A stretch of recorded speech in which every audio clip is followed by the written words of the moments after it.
You're listening to Agile Ideas, the podcast, hosted by Fatima Abuchi. For anyone listening out there not having a good day, please know there is help out there. Hi everyone, and welcome back to another episode of Agile Ideas. I'm Fatima, CEO at Agile Management Office, Mental Health Ambassador, and your host. This podcast is made possible thanks to Agile Management Office. We help businesses in three key ways: improving organisational culture and delivery, supporting transformation and change, and streamlining governance and process. We use 20 years of proven practice and the AMO Way proprietary model. In today's episode, I am very excited to announce that I will be speaking to Ellis Brover. Ellis is a recognised IT leader with a track record over 3 decades of building and leading world-class IT organisations, driving transformational change and delivering tangible business value. His experience spans a range of roles and industries across a range of organisational scales, from startups to multinationals. Most recently, Ellis was CIO of Toyota Australia, where he led a transformation of the IT function from an internally focused service provider to a strategic enabler, driver of innovation, and role model for outstanding customer service. Ellis grew and led a team of 300 people that delivered an industry-leading digital business capability, as well as a rapid transformation in cybersecurity maturity, whilst dramatically improving efficiency and contributing to business growth. Ellis is now pursuing independent advisory and consulting opportunities, aiming to add value to the business success of organisations and the development of their people through an effective IT function. Needless to say, I'm very excited to have Ellis on the show. We're going to cover off a range of topics, from everything around challenges and opportunities within the IT industry, how important it is to connect IT to other areas of the business, such as marketing, what the real IT issues that sit below the top line that is shared with consultants, types of initiatives that ELT will actually fund, how the rapid pace of technological changes and advances have implications on the way we work, IT operating models, cybersecurity, digital transformation, and so much more. So please join me in welcoming Ellis Brover to the show. Welcome, Ellis, to the show. We've just given everyone a bit of an overview about yourself, but tell us something about you that most people wouldn't know. Yeah, thanks, Fatima. Good to be here. Something that most people about me wouldn't know. I guess probably people get surprised that in my personal life away from work, I tend to be a little bit of a technophobe, even though my job is technology, obviously, and I like technology. So things like a watch that we just talked about before, where I like good old-fashioned analog watches rather than smart watches. I don't like smart fridges. I don't like smart homes. So yeah, maybe I'm a little bit of a Luddite when it comes to my personal life. I like to get away from the tech a bit. It makes sense. I think I always say, going into a hairdresser and you see their hair is not done for the day. It's like they just can't really be bothered worrying about that. They take care of their clients first. That's the most important thing, and then getting to that as well. So interesting. And what was the best thing that happened to you in the last week, or the most frustrating? Best thing that happened to me in the last week probably was I had a birthday and I got a very lovely touching card from my kids, which means a lot. Happy birthday. Thank you. So we've got probably a lot of things that we could talk about and a lot of things to cover, but one of the things that I would like to sort of touch on is, a lot of the time when we think about our careers, we often don't know where we're going to end up, and some people do. Some people know that they were always destined to be, CIO or similar. Is it something that you knew early on in life that you wanted to sort of head down that path, or did it just naturally happen throughout your career? Yeah, not at all. I had no idea, and I think if you talked to me earlier in my career, I probably would have laughed at the notion. I started off in a very technical field. I was a software dev. I loved what I was doing, and thought that, to the extent that I thought ahead, I guess I expected that's probably what I would continue to do. I think at one point in my career, I unexpectedly sort of got a chance to do a small-scale leadership gig and found that I enjoyed it. I wasn't expecting to enjoy it, but I liked the sense of being able to make a bigger difference through a team than I could make on my own. And I guess things sort of went from there. But to be honest, probably right up until just before I became a CIO, I really wasn't thinking that I would want to be a CIO. Amazing. And do you think that in the time that you've been a CIO, what would you say have been the biggest changes in that sort of that tenure in the industry overall that you've seen? Massive. I mean, IT is always going through massive changes, isn't it? Every few years, it feels like a new generation. I've spent, I guess, my recent past in the automotive industry, and certainly that industry's gone through some huge changes. So if we look at Toyota, for example, obviously there was the closure of manufacturing industry in Australia, which was not just Toyota, but all the other OEMs as well. That was, of course, a massive disruption in terms of people impact, strategy, business impact, IT. Digital, I mean, we're hardly the only industry that's been digitally disrupted, but we absolutely have been going through a lot of digital disruption, and that's created an enormous amount of more demand for IT than was ever there before. And connected vehicles, of course, in our industry have been the big thing, the big growing expectation from consumers. I think those three things alone have been more than enough to keep a CIO busy, let alone all of the changes in the broader IT industry, developments in technology and growth in cyber threats and all that other stuff. Yeah, and then add the whole story of COVID as well into that, and it just made things a lot more complicated. Working and supply chain disruption. Yes. Resource shortages. Yes. Yeah. And it seems like, a lot of organisations, their IT was at the forefront of helping people because a lot of companies weren't set up for remote working, and so that was a big shift and a big change at scale. And being the size of the team that you had, was that something that you guys were prepared for? Were you already doing some remote working anyway, or was it completely new? It was almost completely new. I mean, we had it happening to a very limited extent. It was a pretty traditional culture. There was very much an expectation of being there. So unless there was some exceptional reason for working from home, generally people were expected to be in the office. So we really weren't set up. And when it happened, it was a kind of mad scramble within a couple of short days to set up all of the IT infrastructure to allow secure working from home. But the team did an awesome job, made it happen pretty seamlessly, and that actually made a huge difference that I think is often underappreciated to the thousands of people that were then able to work productively. Mm-hmm. We take it for granted that it's obvious you can log on and do your work, but of course under the hood it's not quite so obvious. So a great job was done there, but of course then there's all the people impacts of that, all the cultural impacts of learning how to work remotely, how to make it work effectively. I think as an industry we're still learning that very much. Do you think that, with the rapid pace of technological changes and advancements, of course, no doubt there's been implications on the way that teams and organisations work. What were some of the surprising elements for you that you saw there? In terms of hybrid working specifically? Yeah. I think what I learned essentially was it depends on what you're doing. There were some things that actually worked more efficiently that maybe surprised a lot of executives in the company, that a lot of people actually got more done in the quiet environment of home without the distractions, without the travel time, wastage and so on. But for me anyway, what I also learned is some things really do benefit massively from face-to-face. The sort of collaborative problem solving, building relationships, having difficult conversations with people, coaching people, those things really benefit enormously from face-to-face. I think what allowed us to make it work over those couple of years of lockdowns was trading off existing relationships. Yes. In many cases, especially in an established company with a lot of long-term people. It's a lot easier to do that when you already have relationships with people and you're just transacting, mm-hmm. so to speak. When you're building new relationships with people, it's really, really hard. And I always felt for those people who were coming in new to the organisation and who for many months didn't actually meet anybody else mm-hmm. in the company face-to-face. Mm-hmm. Very, very hard to get a sense of the culture, of who's who, what the processes are, how things work.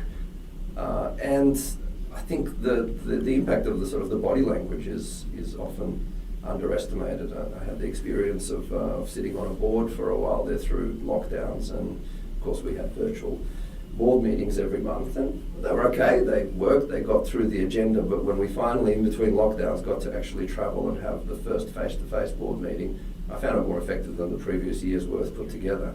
Yeah. Because you could see when someone was uncomfortably shuffling in their seat. Mm-hmm. You could take them aside during coffee and have a quiet face-to-face chat. Yeah. You could realise and resolve issues much quicker rather than just kind of nodding the head and going through an agenda. Mm-hmm. It's very, very difficult online to sense whether someone's just being quiet because they don't want to speak up and disrupt things, but actually they've got a point to make. Mm-hmm. Yeah, or are they distracted, especially with the cameras off are they doing situation? their emails? Yeah, definitely. There was quite a lot of that actually. A lot of organisations with the whole camera off situation, which does make it really hard. Like I said, to read body language. Body language is a key component as well. I think we're definitely not alone in that being a challenge as well. But it's good to start seeing people coming back. We're in the CBD today, so it's good to see people coming back into the office as well, which I think is great. I'm interested in touching on the relationship between IT and the rest of the business. I feel like IT is generally quite misunderstood in a lot of organisations. Why do you think that IT is often misunderstood by its business counterparts? Well, I think there's probably two main reasons for me. One is, let's be honest, it's still a fairly new and immature field.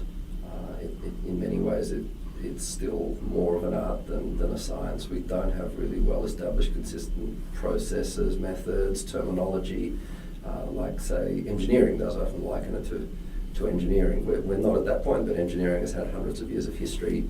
IT hasn't. So I think that's one reason.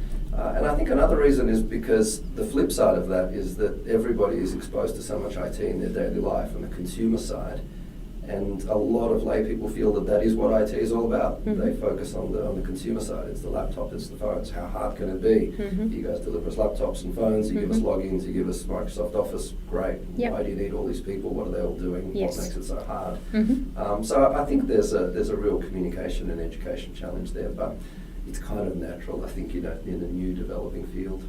And how important is it to actually connect IT to the other areas of the business, with marketing, sales, etc.? Like, what is part of that educational journey? There's sort of some recommendations that you'd make. Well, I think it's crucial. I think we can't be arrogant in IT. We have to recognise that at the end of the day, in most companies, we are a service department. We're there to serve the business, whether it's marketing, whether it's sales, whether it's manufacturing, whatever the business of your company is. I think it's important to always keep that in mind. Your success is ultimately going to be measured by what your customers think of you. Mm-hmm. And usually those customers are the business, I hate to use that term, but your internal counterparts. So I think if you can't connect to them, then you're ultimately going to be irrelevant. And they will find other ways to achieve what they need to achieve. If you can't make yourself relevant to them and deliver what they need in an appropriate way, then shadow IT will result, as it does in many companies. And I think one of the risks of that for our industry, maybe it's a slight tangent, is the decline of the role of the CIO is, I think, a real danger that we have to be careful of. And to me, a lot of the reason for that is because I think many of us as CIOs really aren't managing to gain credibility and gain relevance with those business stakeholders. Yeah. Of course, we need to also focus on the back end of IT, on security and operations and service desk and all those other things that the business maybe doesn't see as glamorous. But if you can't also do the things that the business actually does need, then it's inevitable that you're going to lose relevance. It's really interesting you say that. Shadow IT is definitely something that we're seeing quite frequently with a number of clients, and until other parts of the business realise how can they replace and not have to deal with IT, because they only necessarily focus on the negative sometimes. But I think you're right, education, definitely key. And even one of the things I think that maybe IT departments don't do often is marketing themselves. If you think about all the other departments in an organisation, they market themselves so well. Maybe IT can take some lessons from marketing and actually market themselves better, perhaps. Do you think? Yeah, I think absolutely you're right, and I'm not going to claim to be any kind of marketing expert, but I think that's an issue many of us have who've come up through a technical background. We're not naturally comfortable with marketing ourselves, so to speak. But I think to some extent it's something that you're right, you've got to be able to do. I think for me also my experience was a lot of it comes down to just gaining credibility through small steps. Most people that you deal with inside organisations are fundamentally well-intentioned. They want what's best for the organisation. Mm-hmm. They might just have a different perspective to you. They might have some pre-existing history that they've experienced before of, IT is always slow and expensive to deliver, so I don't want to use them.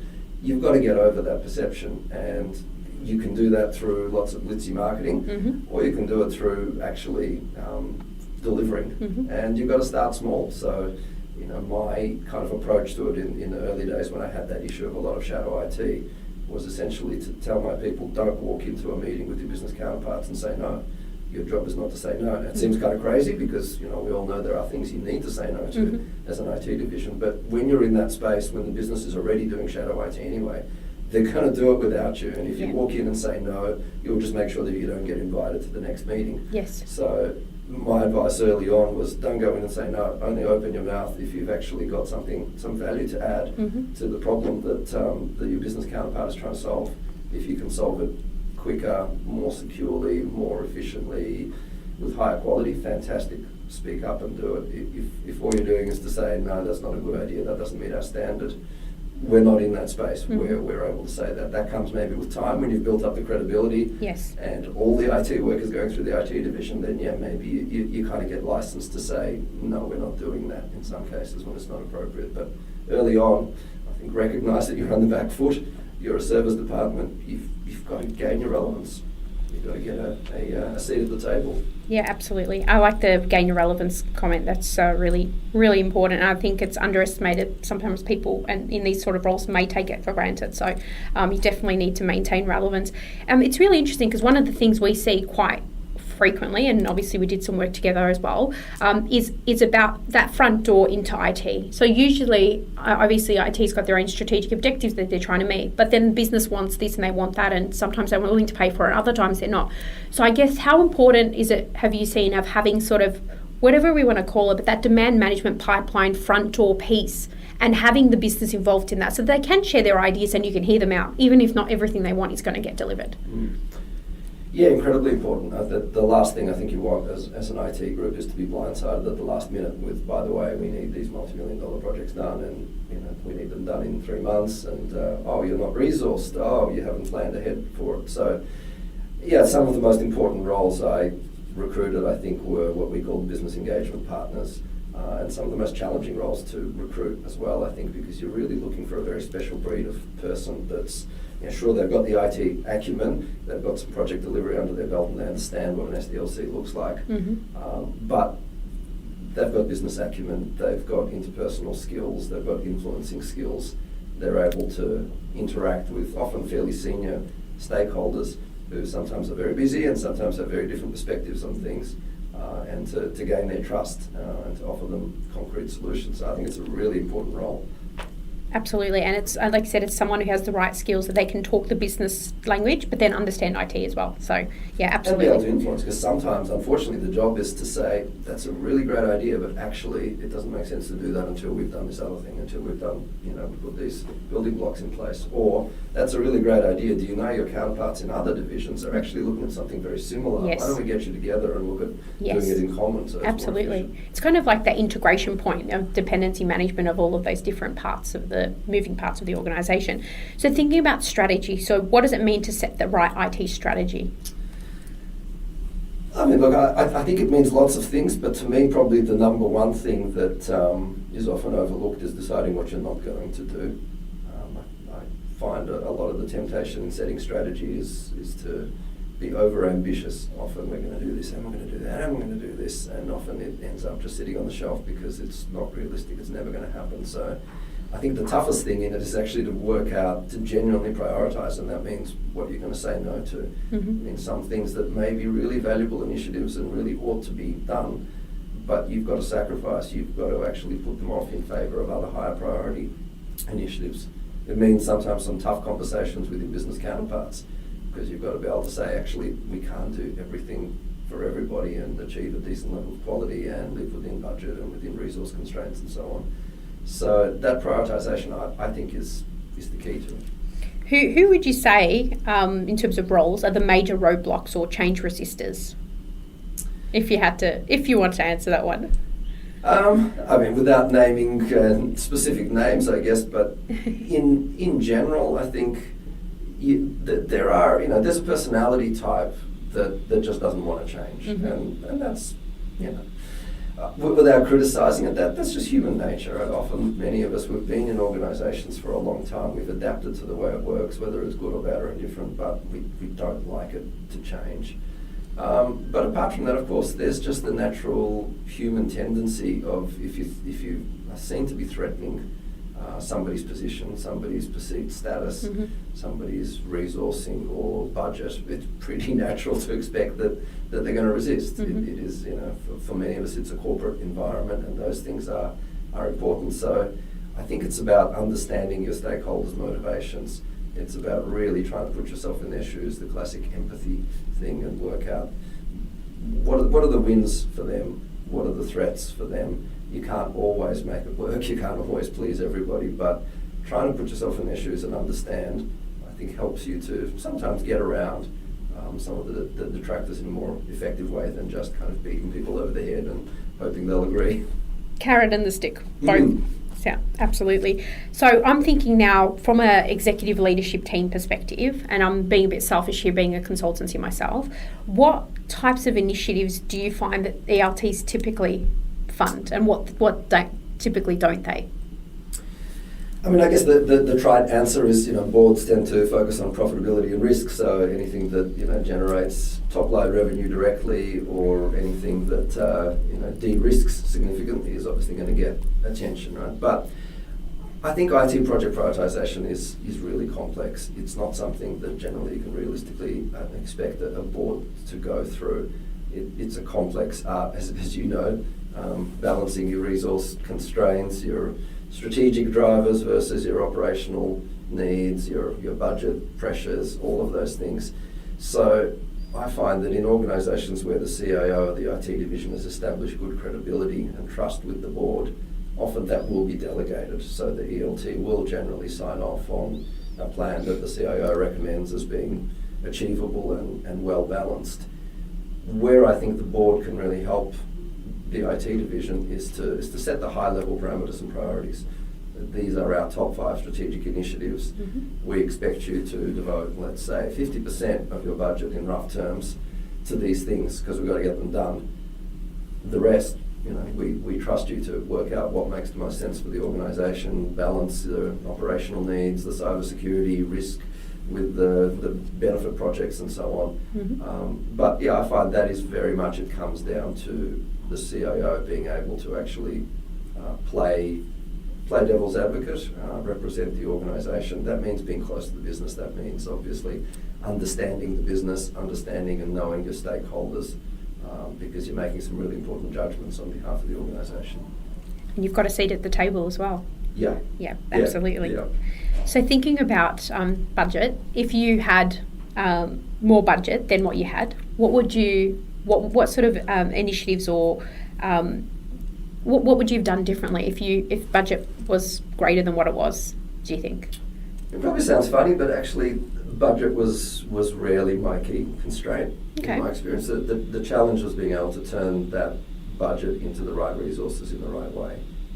That's where the bottlenecks always ended up being. Mm-hmm. Headcount constraints in many organisations are often more challenging than budgets, at least in good economic times. You may have the money, but you may not be able to hire internal staff with that money because you've got headcount constraints.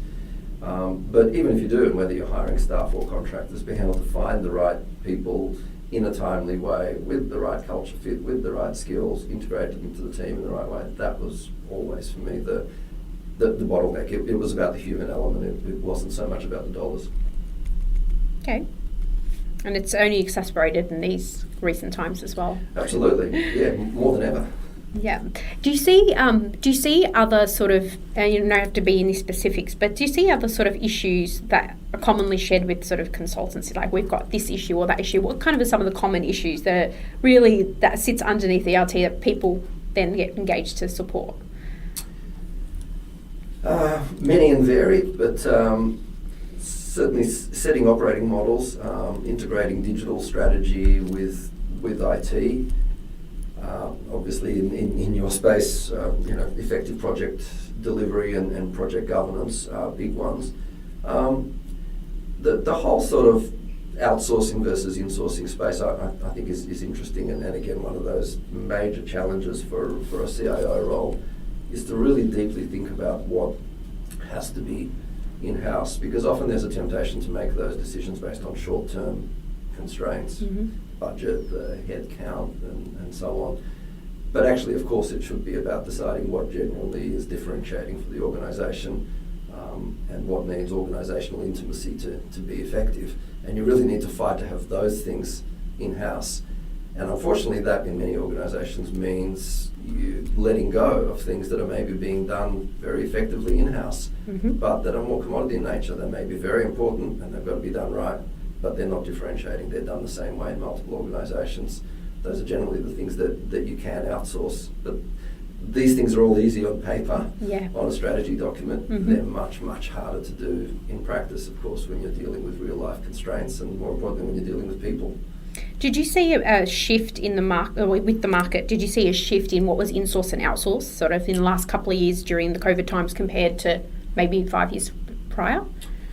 I think a lot I saw was really driven by resource constraints. So, for example, in cybersecurity, we found organisations like the one that I was in, it was almost impossible to attract and retain good cybersecurity people in the kind of crazy market that we're in that's changing all the time. So it was more pragmatic, whether it was the right thing to do or not, to source those skills through vendors.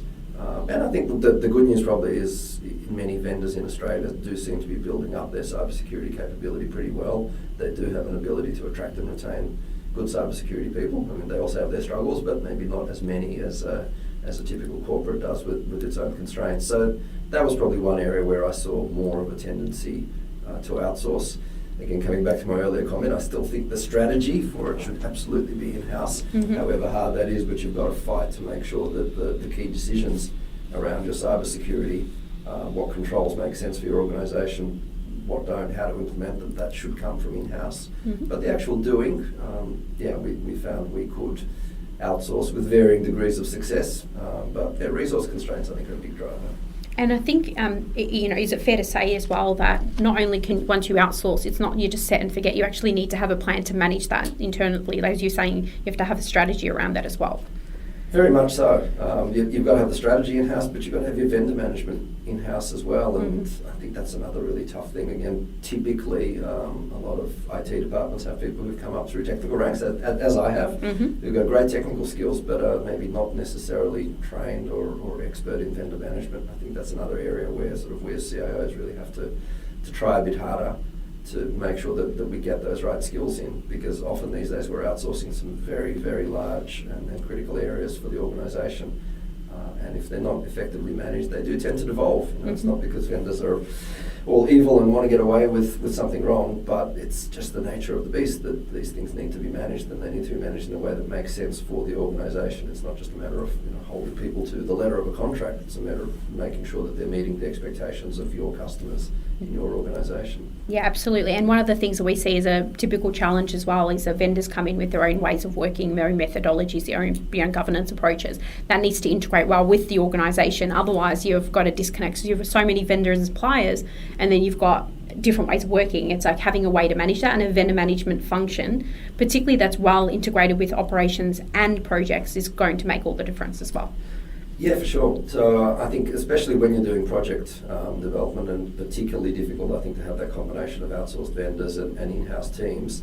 And my view there, to be honest, is you've just got to, as an organisation, have your own methodology, your own ways of doing things, and you've got to tell the vendors this is how you're doing things. Yeah. Just to put it in really simple terms, I know a lot of vendors like to, we've got our own flavour of Agile, and we've got our own ways of working, we've got our own tools. That just doesn't work when you're going to have multiple vendors integrating. You're going to spend more time dealing with the handoff points and the differences and the miscommunication. So I think you've kind of got to put your foot down and say, in this case, we're not actually outsourcing, we're resource augmenting. You're working as part of our team to our standards under our management. I think it's different in other areas where you're generally outsourcing a commodity that maybe you don't have expertise in internally, and where the vendor is exclusively responsible. If they're doing your data center, your infrastructure management, your network, in many of those cases I actually prefer if the vendor has their own pre-existing way of doing things that's been refined and honed through experience of many, many clients. Yes. Because the theory is they can do it better than I can with my own people. That's their core capabilities, not your organisations. Yeah, absolutely. I want to just touch on, you mentioned cybersecurity. Where should an organisation focus in this space to prepare themselves to avoid being sort of a next cyber attack story? Look, cybersecurity is obviously the flavour of the year or the decade or whatever it is. I'll start with the good news. The good news, I think, is that we've got the attention for a change. So years ago, I remember the CIO or the CISO would struggle to get the board's attention on cybersecurity issues. It just wasn't high on the agenda. So the good news, if you can put it that way, is that we now have the board's full attention. Every board is focused very, very closely on cybersecurity, a combination of lots of highly publicised frequent attacks that cause a lot of impact, regulator attention, director responsibilities growing, and so on. So it's unfortunate that's happening, but the good news is the CISO's got the attention of the board. This is the time to make the most of that, so to speak, to get the most out of that. And I think you do that by, firstly, you lift the awareness of the board.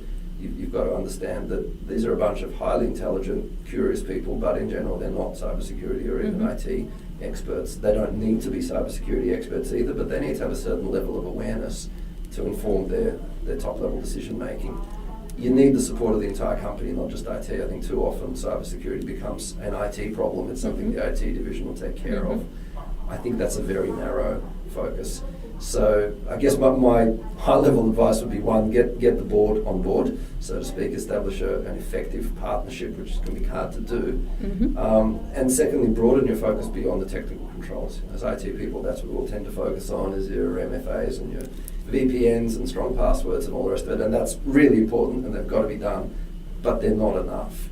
You've got to lift your gaze to things outside of the IT division's control, like having an effective BCP plan, having an effective crisis management plan, because in my experience often those are the things that actually matter the most when the chips are down and when you really do get attacked. It's those things that actually hurt you or that can save you, even more than your technical preparedness. And you mentioned earlier around the motivations of the ELT were profitability and de-risking. So this ties in directly. So this is probably why the CISOs have got, maybe more of a focus point now in this space as well. We talked about briefly digital, so digital and transformation. I'm interested to sort of learn from you about how you set up your organisation to deliver compelling business benefits quickly without losing control and carrying risk. And you might be able to link this to sort of the ways of working and how that's changing at the moment with traditional and agile and all of that feeding into that digital transformation umbrella. Yeah, it's a huge topic and difficult to answer in a few bullet points, but I guess the first thing is my view, maybe different to some of the industry direction at the moment, is that digital delivery should be kept inside IT. I don't think it actually works very well when it's separate. The digital strategy, running the digital business, absolutely, that's not innately an IT skill, but actually delivering, actually creating your apps and your websites, I think fundamentally is IT development, and it belongs with other traditional IT development because it's a similar skill set, because you want consistent architecture, you want consistent processes. When you don't do that, you tend to develop long-term technical debt that's going to hurt the organisation one day down the track. And again, that comes back to my earlier point that means ensuring the IT function is relevant to whether it's marketing or whichever other area, digital area in your organisation that's setting your digital business direction. So I think the crucial thing is, firstly, ensure seamless collaboration between your product owners and your delivery teams. For me, always success looked like when you brought in an outside observer into your digital delivery team and they couldn't tell whether a person was from IT or from marketing because they were genuinely sitting together working as part of one team. It wasn't a sort of master-slave traditional project relationship. So I think that's one thing. And I think the other thing then is inside your IT group, making sure that it doesn't develop into your haves and have-nots. That's a natural risk that you have kind of digital people working on the glamorous, high visibility, high benefit initiatives, and sometimes that's seen to sideline the people that are working on finance, general ledger systems, HR systems, operations, security, and so on. And that's a really hard thing to manage. But I think the art of the kind of, if you're going to try to be an effective leader of that as a CIO, is to work out where the differences are good and where they're not. To allow the differences to happen in terms of healthy tension where it actually makes sense, where it makes sense for those two groups to work differently with different processes, but to force them to work together where they actually need to work together. It's a really hard hard balance to find, but I think that's the way to get it done. Absolutely. And it seems like every organisation is doing some form of digital transformation, but it seems never ending. It's like change is never ending. It's like we've got to get used to the fact that change is constant, as opposed to it's a thing we do. And especially with all of the change fatigue going on at the moment, it's just like balancing that. And like I said earlier, getting clarity on the stakeholder motivations and making sure that's factored in as well. Look, I think one of the, whether you like it or whether you don't, but for me the exciting thing about the IT industry is it never stays still. There's always change. Fundamentally, I think our job as IT leaders is really about change management most of the time. I think in my 3-something decades in IT, it's always been a period of change. These days it's digital or it's cyber, but there's always been something that's coming, that's new, that feels like it's changing our ways of working, that it's changing our operating model. It's challenging, but I think that's what makes it interesting. It's never boring. Yeah. Every 3 years it feels like a whole new job. Speaking of 3, where do you see the industry heading in the next 3 to 5 years? Well, I don't think I'd be Robinson Crusoe in saying that cyber is going to continue to gain in importance. I'm pretty sure that will be the case. I'm pretty sure resource constraints are going to continue to be challenging or become even more challenging, although, as I say, I think vendors are in many cases stepping up their capability to support that. I see a tendency increasingly to separate digital delivery from the rest of IT, and as I said before, I have some concerns about that, but I think it's important to ensure that the structure is carefully considered from an organisational lens, but also from an IT lens. And again, that's where I think the CIO has a really key role to play in influencing that. We could probably have an exciting debate about the decline of the CIO role and whether in 5 years' time it's going to kind of be emasculated down to a sort of operational keep the lights on role. I really hope it won't. I don't think it should be. I think IT is growing in importance, and I think that role should actually be growing. But I see a lot of challenges now with that crossover with digital that I think as an industry we need to solve, and maybe that's part of kind of educating and coaching that next generation of IT leaders that'll come after us, is in maybe passing on some of those lessons of the past, because I don't think it's different to the way it was before. We just call it different terms, but there's always been new forms of technology that have come down the horizon that IT divisions have struggled to cope with, or that other divisions of a company have felt maybe they could do better and cheaper. So I think there's been some lessons learned by many of us who've maybe been around for a while, and we've got a responsibility to pass that on. 100%, and it will be interesting to see where that goes. With a lot of changes in organisations around the CIOs and the CTOs and all these other new role titles that are popping up left, right, and centre. It's a wonder how those decisions are being made and what the impacts of that will be, and only time will tell, I guess. So we'll wait and see. Just one last question before I get into a couple of rapid fire questions. In your time as CIO, most recently, what would you say is your biggest achievement, or the one that you're most proudest of? Look, I think to boil it down, ultimately I judge the success of the IT function or of a CIO role on 3 satisfaction measures, probably: my employees' satisfaction, my customers, their internal customers, and stakeholders. In other words, the C-suite, the board, the ELT, and so on. I think if you can excel on all 3 at the same time, you should be extremely pleased with yourself, and I think that's a rare thing because it's a tough job. But as Meatloaf once sang, 2 out of 3 ain't bad. For me personally, I think what I'll remember with pride from Toyota is achieving very high satisfaction results from my employees and customers towards the end of our tenure. I think the management team overall worked extremely hard to achieve that. There was a lot of toil and sweat, but for me, I was very proud of just knowing that my staff were feeling engaged and enabled, and that I left behind a strong team that can continue.